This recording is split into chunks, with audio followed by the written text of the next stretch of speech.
খুবই বিভৎস একটি নিউজ দিচ্ছি আপনাদেরকে। সেটা হচ্ছে এখান থেকে প্রচুর মৃত মানুষের গন্ধ পাওয়া যাচ্ছে, প্রচুর মৃত মানুষের গন্ধ পাওয়া যাচ্ছে। এখানে ধারণা করা হচ্ছে যে অনেক অনেক মৃত লাশকে এখানে কবর দেওয়া হয়েছে, পুঁতে রাখা হয়েছে মাটির মধ্যে। এখন প্রচুর গন্ধ আসছে এখান থেকে, মানুষ খুঁড়ে খুঁড়ে দেখছে কোথায় কি আছে। প্রচুর এখানে গণকবর দেওয়ার শঙ্কা করা হচ্ছে। প্রচুর প্রচুর অনেক গন্ধ বেরোচ্ছে এখান থেকে।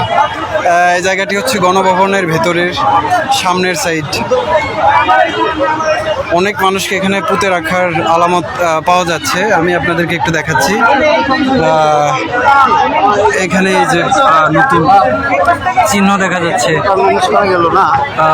চিহ্ন দেখা যাচ্ছে যে এখানে গণকবরের চিহ্ন পাওয়া যাচ্ছে গণভবনের ভেতরে।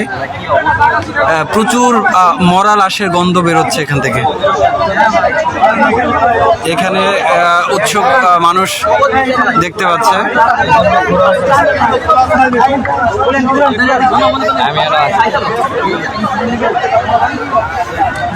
অনেক লাশের গন্ধ বেরোচ্ছে এখান থেকে।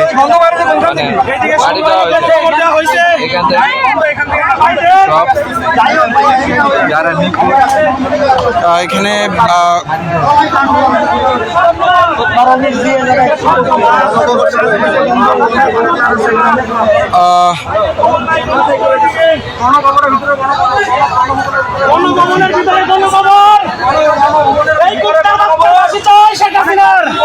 ভাই, এখানে আপনি কি শঙ্কা করছেন?